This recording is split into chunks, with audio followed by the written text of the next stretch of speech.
Airports look like polished gateways to adventure, but for seniors, they can be full of hidden traps and tricks designed to squeeze out more money and make the journey more stressful than it needs to be. What if I told you that every time you sit at the gate, walk through duty-free, or even use a charging station, you're stepping into carefully designed strategies meant to influence your behavior? Stick around, because once you learn these secrets, you'll never see airports the same way again, and you'll travel smarter, safer, and with less stress. Before we dive in, make sure you hit that subscribe button right now, because the airlines and airports will never tell you these secrets, but we will, every single week. And while you're at it, drop a quick 1 in the comments if you've ever felt tricked at an airport, or a 0 if you've always thought you were in control. I'll be curious to see how many of you already suspect what's going on. Firstly, let's talk about why airports feel strangely calm. Ever noticed how the ceilings are lower, the carpets are soft, and the lighting is dimmer near your gate? That's not an accident. Airports and TSA have learned that if you're calmer, you'll not only wait more patiently, but you'll also spend more. Studies prove that relaxed passengers spend up to 10% more in duty-free stores. So that cozy lounge feeling isn't about comfort, it's about your wallet. Next time you're sitting in those soft seats, just remember, it's a psychological trick. Secondly, airports intentionally design longer walking routes. Ever wondered why you can't just walk straight to your gate? Instead, you're forced to snake through corridors filled with shops, perfumes, chocolates, and duty-free deals. This is called the Golden Walk strategy. The goal is simple: make every passenger pass as many shops as possible, because even a few impulse buys from tired travelers add up to billions of dollars every year. Seniors especially, beware of that browse while you wait habit. It's not by chance, it's by design. Now here's a curiosity loop for you. Have you ever handed your suitcase over at check-in and wondered what really happens behind the scenes? You might think staff carefully track it every step of the way, but the truth? Even employees lose sight of your bag once it's scanned. Machines take over, and that's when mistakes happen. I'll explain exactly how your bag can vanish into the system and how you can protect yourself in just a moment. But first, let me ask, do you always snap a photo of your checked luggage before handing it over? Drop a 1 if yes or 0 if no. Most people don't, and that's a huge mistake. Thirdly, let's look at what really happens to your luggage after you hand it over. Once it disappears behind that conveyor belt, it's out of human hands and into a maze of automated scanners, belts, and machines. If the barcode scans correctly, it usually finds its way to your plane. But here's the catch. If that sticker from a past trip is still stuck on your bag, the machine might read the wrong code, and suddenly your suitcase could be headed to Paris while you're flying to Florida. Other times, your bag moves too slowly and misses your connection, or it races ahead and gets to your destination hours before you do. That's why the smartest senior travelers use 2 simple hacks. Firstly, always take a quick photo of your bag at check-in. That way, if it disappears, staff can search faster with a visual. Secondly, slip an AirTag or GPS tracker inside. Many travelers who thought their luggage was gone forever were able to locate it themselves and pressure the airline to deliver it. Without these steps, you're at the mercy of the system, and that's not where you want to be. Fourthly, let's talk about your meal. That little tray of food in front of you wasn't planned yesterday. In fact, airline menus are designed months, sometimes even a year in advance. Every ingredient is tested, optimized, and cut down for cost. One airline famously saved $40,000 just by removing a single olive from their salads. Imagine that multiplied across millions of flights. And here's the kicker. Your taste buds stop working properly at 35,000 feet. At high altitudes, they can dull by up to 30%. That's why the food tastes bland unless they load it with extra salt and seasoning. So the reason that chicken dish tastes strange? It's not just the food, it's your body. Seniors especially should be careful because too much sodium can lead to swelling, dehydration, or even impact blood pressure. Pro tip: pack a few light, healthy snacks you trust, like unsalted nuts or granola bars. That way, you're not stuck with whatever mystery meal they've prepared. Fifthly, ever been stopped at security and asked to rub your hands on a cloth? Most seniors think they're checking for germs or cleanliness. Not at all. Those machines are actually sniffing for trace chemicals linked to explosives or dangerous substances. If your hands pick up even a harmless match from gardening or certain lotions, it could trigger the alarm. And it doesn't stop there. Some airports are quietly using facial recognition AI to track and flag passengers before they even reach the gate. You might think you're just another traveler in the crowd, but the system already knows if you've caused a problem before or if your behavior fits a profile they're monitoring. Here's a little incomplete loop to keep you curious. Everyone knows about the TSA liquid rule, but did you know there's a surprising loophole? One that lets you carry certain liquids on board even if they're over 100 milliliters. I'll explain that in a moment. But first, let me check in with you. Drop a quick one if you always get nervous in security lines, or a 0 if you think you're a pro by now. I bet most of us still feel that little anxiety before the scanner beeps. Sixthly, let's get back to that TSA loophole. Everyone knows the rule: no liquids over 100 milliliters. But here's the part they don't tell you. Frozen liquids don't count the same way.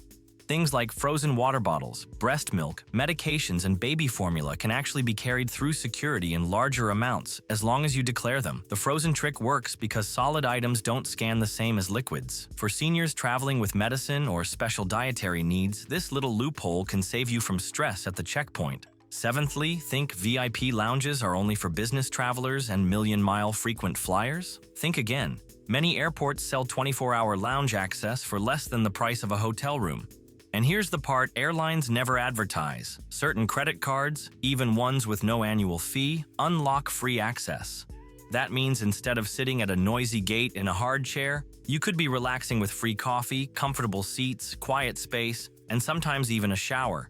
Seniors especially benefit here because a calm, clean lounge is far easier on the body than the chaos of the main terminal. By the way, if you're finding these tips useful so far, do me a favor, hit the like button and subscribe if you haven't already. It tells YouTube you want more real travel hacks, and it helps us keep making videos just like this for senior travelers. Eighthly, let's talk about those public charging stations. They look like a lifesaver when your phone is dying, but hackers love them. It's called juice-jacking. Malicious software can be hidden inside public USB ports, and the moment you plug in, your device can be exposed. That's why the safest option is always your own charger plugged into a wall outlet. And if you must use a public port, protect yourself with a USB data blocker, sometimes called a USB condom. It's a tiny adapter that stops any unwanted data transfer while still letting your device charge. And here's a related trap: public airport Wi-Fi. It's convenient, but it's also notoriously insecure. Hackers set up fake networks with names like Free Airport Wi-Fi or Terminal Guest. The moment you connect, your data could be visible to them. Always protect yourself by using a VPN, or at the very least, avoid checking sensitive accounts like online banking while on airport Wi-Fi. Ninthly, let's shift to something that feels like a blessing but can actually be a trick: those padded flight times. Ever landed early and felt relieved, thinking your airline beat the schedule? In reality, airlines pad their schedules by adding extra minutes or even hours. That way, even if your flight is delayed, it still looks on time. It's all about the stats, not your actual convenience. So, that early arrival isn't always a gift. It's a strategy. And before we move into even more shocking airport secrets, let me ask you, drop a quick one if you've ever paid for something at the airport that felt like a ripoff, or a 0 if you think you've always gotten good value. I'm betting most of us will admit we've overpaid at least once. Tenthly, let's talk about money.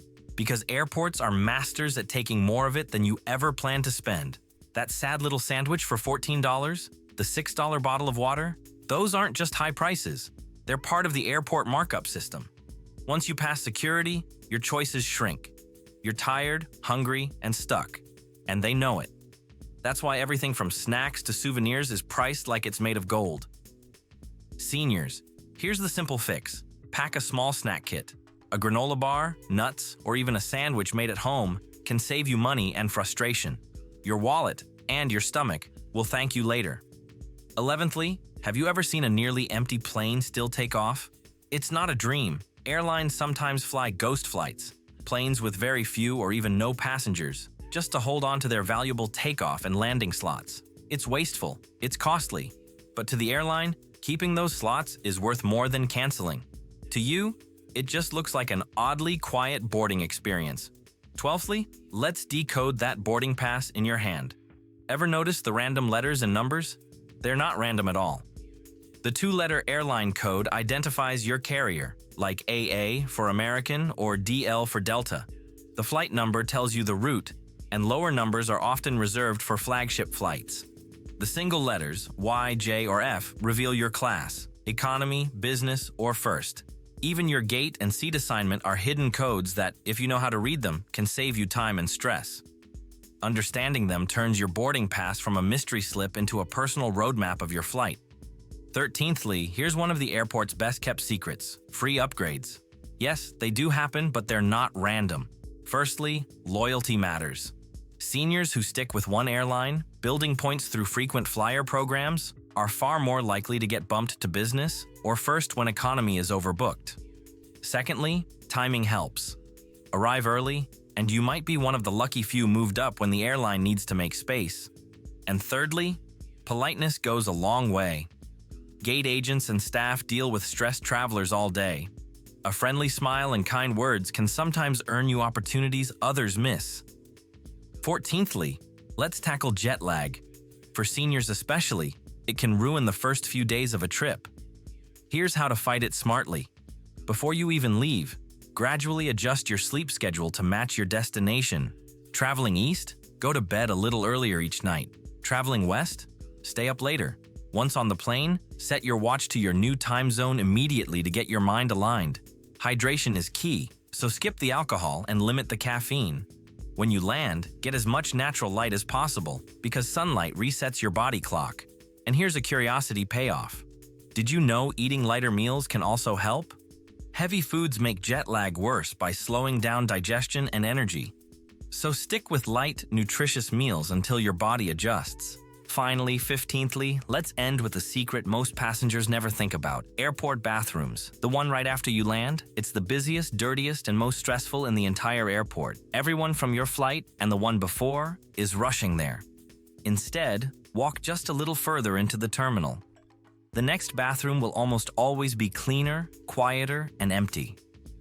It's a small change that makes a big difference in comfort, especially for seniors who value peace and dignity after a long trip. Now let's wrap it up. Airports are full of secrets, some clever, some costly, and some that directly affect your health and safety. Seniors especially can benefit from knowing these tricks because they save time, money, and stress. So before your next trip, remember, from padded schedules to overpriced snacks, from hidden codes on your boarding pass to tricks that calm you into spending more, the airport isn't just a place you pass through. It's a carefully designed system, and now you know how to beat it. If you learned something new today, drop a quick one in the comments, and if you didn't, drop a 0. I'm curious to see who knew about these secrets and who didn't. And if you want even more travel wisdom every week, especially tips that help seniors travel smarter and safer, make sure you hit that subscribe button before you go. Because trust me, the airlines and airports won't tell you these things, but we will.